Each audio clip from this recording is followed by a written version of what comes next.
마르크스 엥겔스 저작선 고타 강령 비판 4. 본문의 마지막 편입니다. 이제 민주주의에 관한 절로 넘어가보자. A. 국가의 자유로운 토대. 우선 이에 따르면 독일 노동자당은 자유로운 국가를 건설하기 위해 노력한다. 자유로운 국가라니 이게 뭔가? 국가를 자유롭게 만든다는 것은 편협한 노예 근성에서 벗어난 노동자들의 목적이 결코 아니다. 독일 제국에서 국가는 러시아에서와 거의 마찬가지로 자유롭다. 자유는 국가를 사회 위에 군림하는 기관으로부터 사회에 완전히 종속되는 기관으로 바꿔놓는 데 있다. 그리고 오늘날에도 국가 형태가 자유로운가 자유롭지 못한가는 그것이 국가의 자유를 제한하는 정도에 달려있다. 독일 노동자당은 적어도 이 강령을 당의 강령으로 채택한다면 자신이 사회주의 이념의 맛도 보지 못하고 있다는 것을 보여준다. 왜냐하면 독일 노동자당은 현존사회, 쌍가로, 미래의 모든 사회도 역시 적용되지만 를 현존국가의 토대로 보지 않고 쌍가로, 또는 미래사회를 미래국가의 토대로 보지 않고 오히려 국가를 그 자체의 정신적이고 윤리적이며 자유로운 토대를 갖는 하나의 자립적인 존재로 보고 있기 때문이다. 더구나 강령에서는 오늘날의 국가니, 오늘날의 사회니 하는 말들이 마구 남용되고 있으며 강령의 요구 상대인 국가에 대해서는 더욱더 무지막지한 오해가 야기되고 있다. 오늘날의 사회란 자본주의 사회이다. 이 사회는 모든 문명국들에 존재하고 있으며 중세적인 혼합물로부터 많건적건 해방되어 있고 또 각 나라의 특수한 역사적 발전을 통해 다소간 차이를 보이면서 발전하고 있다. 반면에 오늘날의 국가는 국경과 함께 변화한다. 그것은 프러시아 독일 제국에서는 스위스에서와 다르며 영국에서는 미국에서와 다르다. 따라서 오늘날의 국가란 하나의 허구이다. 그러나 서로 다른 문명국들의 서로 다른 국가들은 그 잡다한 형태상의 차이에도 불구하고 많건적건 오직 자본주의적으로만 발전한 현대 부르주아 사회의 기반 위에 서 있다는 공통점을 갖고 있다.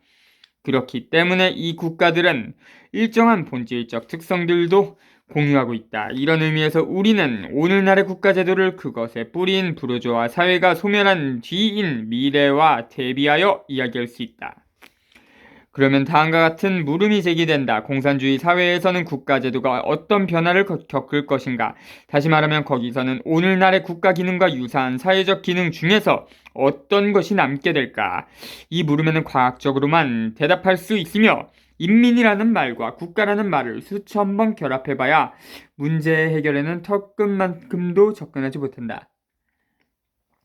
자본주의 사회와 공산주의 사회 사이에는 전제로부터 후자로 가는 혁명적 변혁의 시기가 놓여있다. 이에 상응하여 또한 정치적 과도기가 있는데 그때의 국가는 프롤레타리아트의 혁명적 독재 이외의 다른 것일 수가 없다. 그런데 이 강령은 프롤레타리아트의 혁명적 독재와도 공산주의 사회의 장래의 국가 제도와도 아무 상관이 없다. 강령의 정치적 요구에는 보통선거, 직접적인 입법, 민권, 인민무장 등 온 세상이 다 아는 진부한 이야기 외에는 아무것도 들어있지 않다. 이러한 것들은 부르주아적인 인민당이나 평화 및 자유혁명의 메아리일 뿐이다. 환상적인 관념 속에서 과장되지 않는 한 이 요구들은 이미 실현된 것들이다. 다만 이를 포용하는 국가가 독일 제국의 경계 안에 있지 않고 스위스나 미국 등등에 있을 뿐이다. 이런 종류의 미래 국가는 비록 독일 제국의 테두리 밖에 있다고 하더라도 오늘날의 국가인 것이다.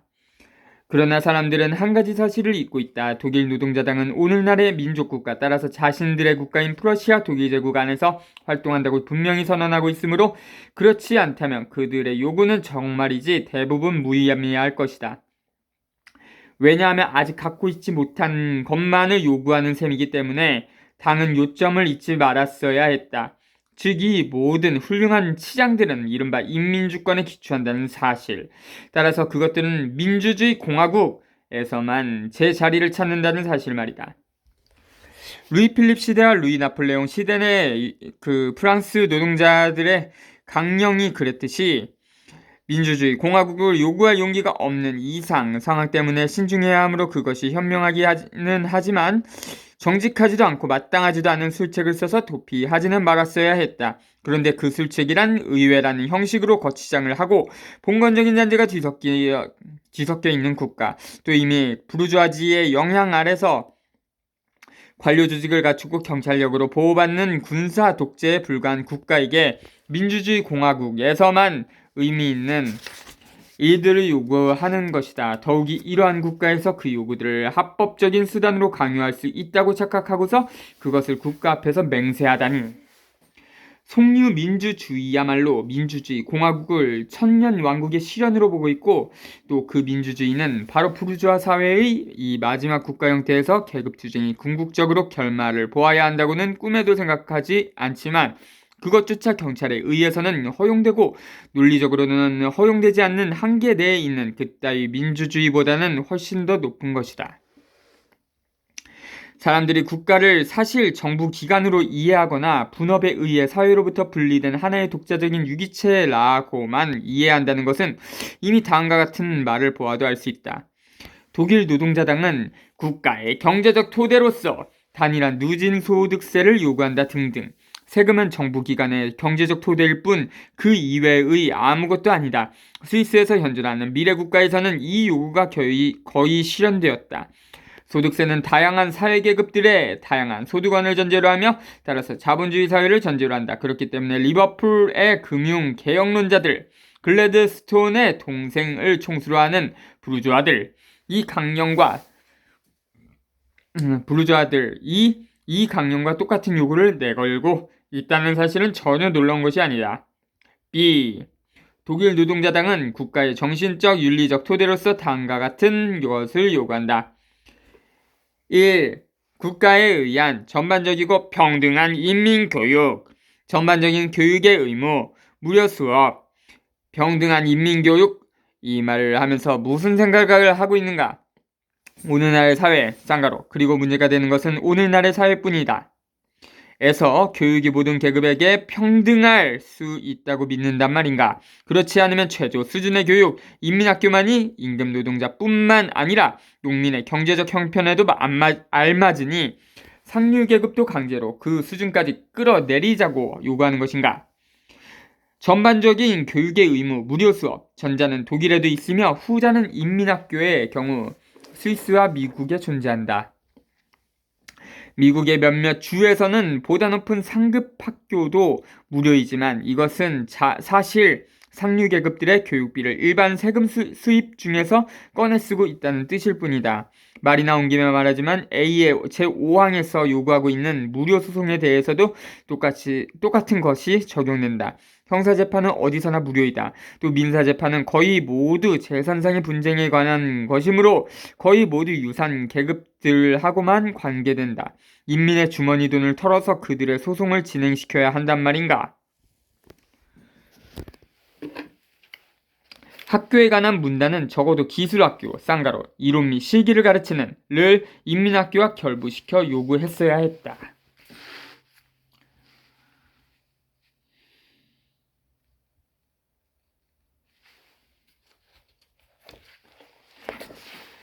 국가에 의한 인민교육은 철저히 배척되어야 한다. 인민법률로 인민학교의 자산, 교원의 자격, 교수, 과목 등등을 규정한다든가 미국에서 하고 있는 것처럼 국가의 장학관들을 통하여 이 법규의 준시 여부를 감독하는 것은 국가를 인민의 교육자로 임명하는 것과는 전혀 별개의 일이다. 오히려 정부와 교회가 똑같이 학교에 아무런 영향도 주지 못하게 되어야 한다. 게다가 프러시아, 독일 제국에서는 쌍가로. 그런데 여기서 미래국가에 관해 이야기하고 있다는 허튼 핑계를 대봐야 아무 소용이 없다. 왜냐하면 그 사정이 어떠한가는 이미 살펴보았기 때문이다. 거꾸로 국가가 인민에 의해서 아주 엄격한 교육을 받을 필요가 있다. 그러나 귀가 따갑게 계속되는 민주주의적인 온갖 잡소리에도 불구하고 강령 전체가 국가에 대한 라살레파의 노예적인 신앙에 또는 이보다 조금도 나을 것이 없는 민주주의적인 기적에 대한 신앙에 철저히 감염되어 있다. 아니 그것은 오히려 사회주의와는 똑같이 거리가 먼 기적에 대한 기적에 대한 이 두 가지 신앙 사이의 타협이다. 학문의 자유는 프러시아 헌법의 한 문안이다. 그런데 왜 그것이 여기서 튀어나오는가? 양심의 자유라고? 문화투쟁의 시기인 지금 자유주의자들에게 그들의 낡은 구호를 명신시키려 했다면 그것은 다음과 같은 방식으로만 가능했을 뿐이다. 각 사람은 경찰의 간섭 없이 자신의 종교적, 육체적 요구를 충족시킬 수 있어야 한다. 그러나 노동자당은 이 기회에 부르주아적인 양심의 자유란 온갖 종류의 종교적 양심의 자유를 허용하는 것에 지나지 않지만 노동자당은 오히려 양심을 종교적인 도깨비로부터 해방시키려고 노력한다는 자각을 당연히 분명했어야 했다. 그러나 사람들은 부르주아적인 수준을 넘어서려고 하지 않는다. 이제 끝낼 때가 되었다. 왜냐하면 이 이후에 나오는 강령의 추가 항목은 강력의 본질적인 특징을 보여주는 부분이 아니기 때문이다. 따라서 여기서는 아주 짤막하게 언급하는 것으로 충분하다. 이 표준노동일. 다른 어느 나라의 노동자당도 이처럼 막연한 요구에 그치지 않고 늘 주어진 상황 하에서 표준이라고 생각되는 노동일의 길이를 확정하고 있다. 3. 여성노동의 제한과 아동노동의 금지. 노동일의 표준화가 노동일의 길이, 휴식시간 등등에 관한 것인 한 그 속에는 이미 여성노동의 제한도 포함되어 있어야 한다. 그렇지 않다면 그것은 여성의 육체에 특히 해롭거나 특히 여성에게 반윤리적인 노동의 금지를 의미할 수 있을 뿐이다. 그리고 이 점을 생각했다면 그렇게 말했어야 했을 것이다. 아동노동의 금지라고. 여기서는 연령 한계를 지적하는 것이 절대적으로 필요했다. 아동노동의 전면적인 금지는 대공업의 존재와 양립할 수 없기 때문에 공허하고 헛된 소망이다. 이를 실행하는 것은 설사 가능하다고 할지라도 반동적인 것이다. 왜냐하면 다양한 연령층에 따라 노동시간이 엄격히 규제되고 아동 보호를 위한 그 밖의 예방책들이 실시된다면 생산적 노동과 노동 교육을 어린 시절부터 결합시키는 것은 오늘날의 사회를 변혁시키는 가장 강력한 수단 중의 하나이기 때문이다. 4. 공장제공업, 수거업 및 가내공업에 대한 국가의 감독. 프러시아, 독일 국가를 염두에 두었다면 근로 감독관은 재판에 의해서만 해임될 수 있다는 것, 모든 노동자가 감독관의 직무태만에 대해 고발할 수 있다는 것, 감독관의 의사 자격을 갖고 있어야 한다는 것을 분명히 요구했어야 했다. 5. 감옥노동에 대한 규제.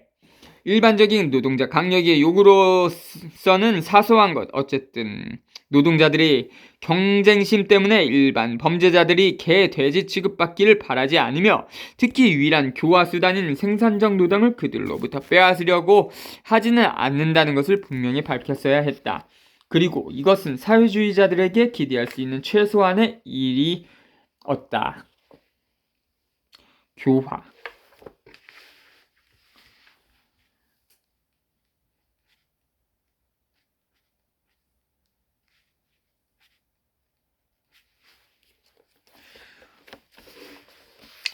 6. 효율적인 책임법. 효율적인 책임법이 무슨 뜻인가를 말했어야 했다. 말이 나온 김에 말하지만 표준노동일에 관한 부분에서는 공장법 중 위생대책이나 사고방지 대책 등에 관한 것을 간과하고 있다. 이 규정들이 지켜지지 않을 때에야 비로소 책임법은 효력을 발생한다. 요컨대 이 추가 항목도 어정쩡한 편집 덕택에 돋보이고 있다. 나는 말하였다. 그리하여 나의 영혼을 구했도다.